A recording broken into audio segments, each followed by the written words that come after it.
नमस्कार श्रोते हो.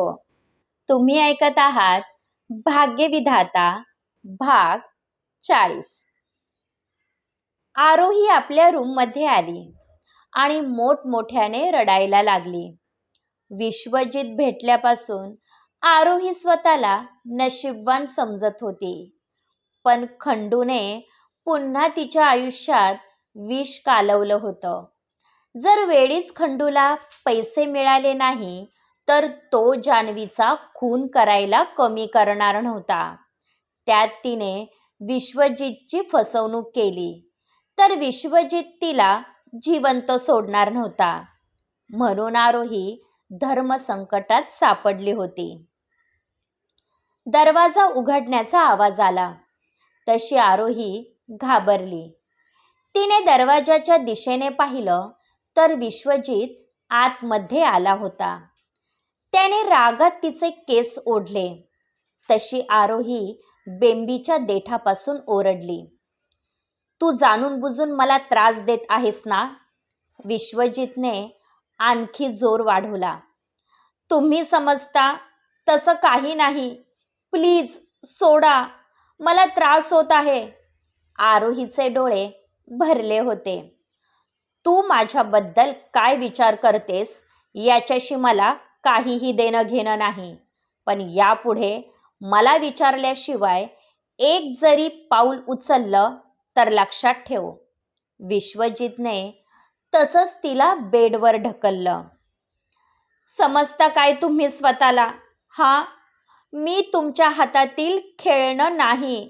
यापुढे माझ्यावर हक्क दाखवायचा नाही, कारण आपला काहीही संबंध नाही. आरोही धीर एकवटून म्हणाली. ज्याचा विश्वजितला राग आला होता त्याने आरोहीचा गळा आवळला. आज बोललीस, यापुढे माझ्यासोबत बोलताना लाख वेळा विचार करायचा. मी तुझा जीव घ्यायला कमी नाही करणार. विश्वजितने धमकी दिली आणि निघून गेला. यावेळी आरोहीला त्याची गरज होती, पण मनात असूनही तिला व्यक्त होता येत नव्हतं. सकाळी बराच उशिराने आरोही हॉलमध्ये आली. तिला काहीही करून पैशाचा बंदोबस्त करायचा होता. त्याशिवाय खंडू तिची पाठ सोडणार नव्हता. सिद्धार्थ आणि अभिजित हॉलमध्ये बोलत बसले होते. आरोही काहीही न बोलता जान्हवीच्या रूमच्या दिशेने निघाली. हे आरोही, तिथे कुठे चालली आहेस?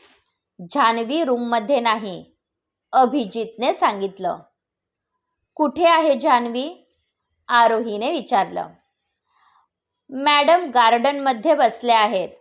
पहाटेची शुद्ध हवा शरीरासाठी चांगली असती, तीच घेण्यासाठी बसली असेल. आजकाल आपल्या घरामध्ये सर्वच हेल्थ कॉन्शियस झाले आहेत, अभिजित म्हणाला. तू पण काहीतरी शिकायला हवं. मी रोज सांगत असतो की माझ्यासोबत जिममध्ये येत जा, पण तू काही ऐकायला मागत नाही, सिद्धार्थ म्हणाला. दोघांची नोकझोक सुरू होती. आरोही बाहेर आली तेव्हा जान्हवी उन्हामध्ये पेपर वाचत बसली होती. आरोहीची नजर सहज समोर गेली तर खंडू गवत कापत होता. त्याच्या हातामध्ये भली मोठी गवत कापण्याची कैची होती. त्याला पाहून भीतीची एक थंड लहर तिच्या शरीरातून आरपार झाली. याचा अर्थ आपल्या घरामध्ये जो नवीन माळी आला होता तो खंडू होता, हे आता कुठे तिला समजलं होतं. जान्हवी, तू एकटी बाहेर काय करत आहे? आज चल पाहू, आणि यापुढे अजिबात एकटं बाहेर यायचं नाही. आरोही कमालीची घाबरली होती.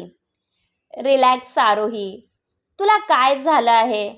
मी पाहते आजकाल तुझं वागणं बदललं आहे. काही प्रॉब्लेम असेल तर सांग, मी भाईसोबत बोलते. जान्हवीला तिची काळजी वाटत होती. मी ठीक आहे. तू आधी आत चल पाहू आणि मी सांगितलं ते लक्षात ठेव. आरोही ऐकायला तयार नव्हती. तिने जान्हवीची व्हीलचेअर खेचली आणि आत गेली. विश्वजितने तिचं बोलणं ऐकलं होतं. त्याला पण आरोहीची काळजी वाटत होती. रीटा एकटीच विचार करत बसली होती. विश्वजित हा त्रिशाची फसवणूक करत आहे हे तिला माहीत होतं. पण त्रिशाला सांगून उपयोग नव्हता. तिच्या डोळ्यावर विश्वजितच्या प्रेमाची पट्टी चढली होती. म्हणून तिला सांगून उपयोग नव्हता. आज निवांत आहे. तुमच्या किट्टी पार्टी काय म्हणत आहे? राकेश आत आले. हे जे काही चाललं आहे ते थांबव राकेश, नाहीतर पुढे जाऊन तुला महागात पडेल, रीटा म्हणाली. तुला नक्की काय म्हणायचं आहे? राकेशने विचारलं. विश्वजित एक नंबरचा खोटारडा आहे. तो फक्त स्वतःचा विचार करतो आणि आताही तो त्रिशाची फसवणूक करत आहे. पुढे जाऊन त्या दोघांचं लग्न झालं नाही तर अमित आणि अमृता शांत बसणार नाही. म्हणून सांगते, तू प्रॉपर्टीचे हिस्सेवारी कर. आपण आपले वेगळे होऊ. त्यानंतर विश्वजितला जे करायचं असेल ते करू दे. आपल्याला त्याच्याशी काहीही देणं घेणं नाही. रीटा स्वार्थी होती. रीटा, हे तू काय बोलत आहे? विश्वजित सोबत मला आणखीही 2 मुलं आहेत. त्यांचं भवितव्य मला ठरवायचं आहे. जोपर्यंत माझ्या जीवामध्ये जीव आहे, मी माझ्या फॅमिलीला सोडणार नाही. आणि ज्या विश्वजितला तू स्वार्थी म्हणत आहे, हे वैभव त्याच्यामुळे लाभलं आहे. पाटील इंडस्ट्रीसाठी त्याने दिवस रात्र एक केले आहे.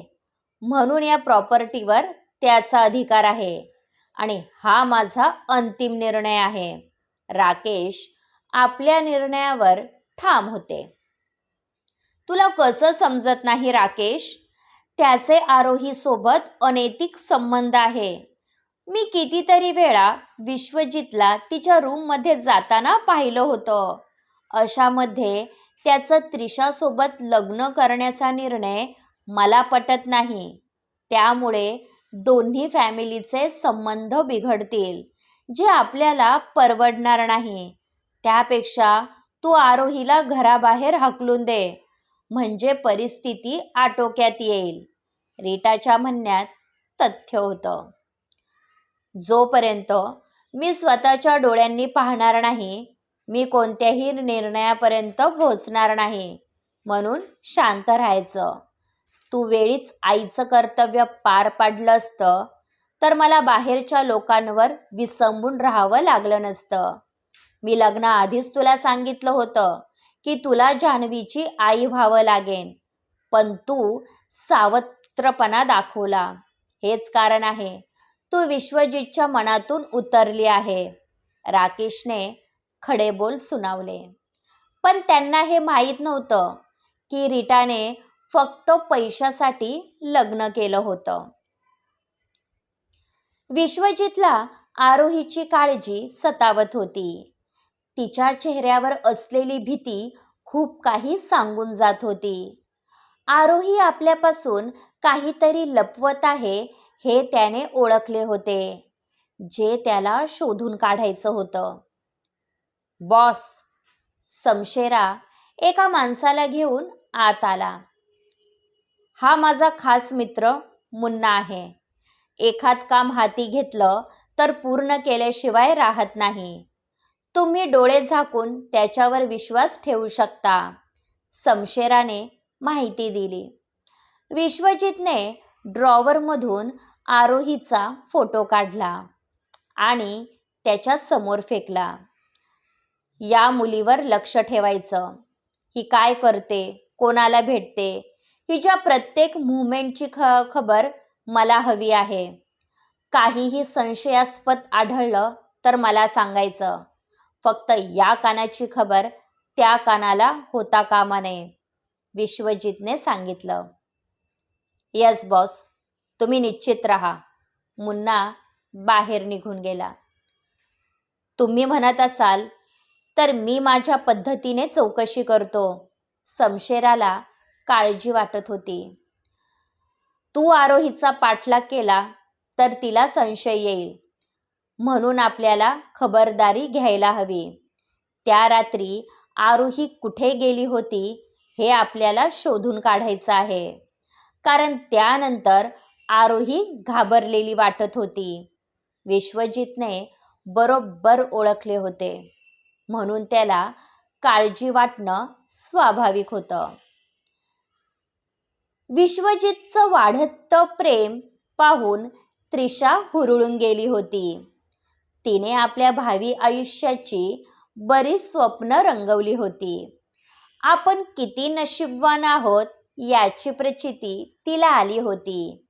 आजही ती छानपैकी तयार होऊन विश्वजित सोबत डिनरसाठी चालली होती. जाताना तिने सहज जान्हवीच्या रूममध्ये डोकावून पाहिलं तर आरोही तिच्या पायांना मसाज करत होती.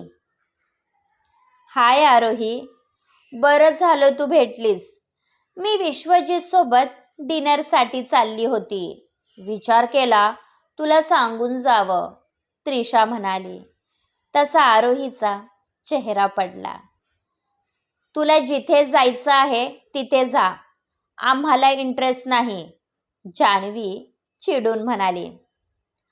तुझा नसेल पण आरोहीचा इंटरेस्ट आहे.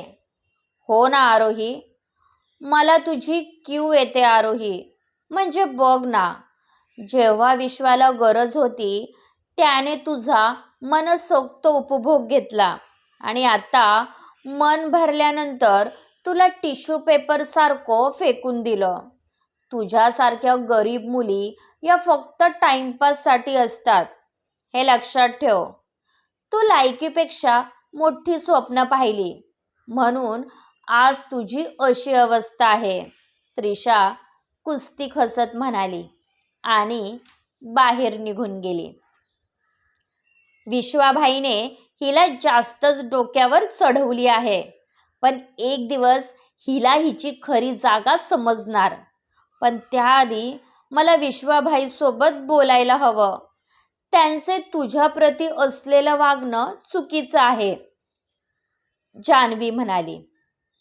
माझी काहीच तक्रार नाही आणि प्लीज तू असं काहीही करणार नाही. माझा विश्वजित सरांवर पूर्ण विश्वास आहे. आरोहीचं अजूनही त्याच्यावर प्रेम होतं, म्हणून जान्हवीला तिचं वाईट वाटत होतं. एक्सक्यूज मी मॅडम, मला पैसे हवे होते. त्या दिवशी सांगितलं होतं ना. जान्हवीची नर्स आली तसा त्यांचा विषय अर्धवट राहिला. तुला लक्ष करायला काय झालं होतं? मी भाईकडून पैसे घ्यायला विसरले. आता मला लॉकरमधून पैसे काढावे लागतील. जान्हवीने जसा लॉकरचा विषय काढला, आरोहीच्या डोळ्यात चमक आली. तिने याआधी पण जान्हवीला लॉकरमधून पैसे काढताना पाहिलं होतं, पण तिने म्हणावं तसं लक्ष दिलं नव्हतं. पण आता तिच्यासमोर दुसरा पर्याय नव्हता. खंडूपासून कायमची सुटका करण्यासाठी तिला हे पाऊल उचलावे लागणार होते. क्रमश. पुढील भाग ऐकण्यासाठी चॅनलला सबस्क्राईब करा आणि लाईक शेअर करायला विसरू नका. धन्यवाद.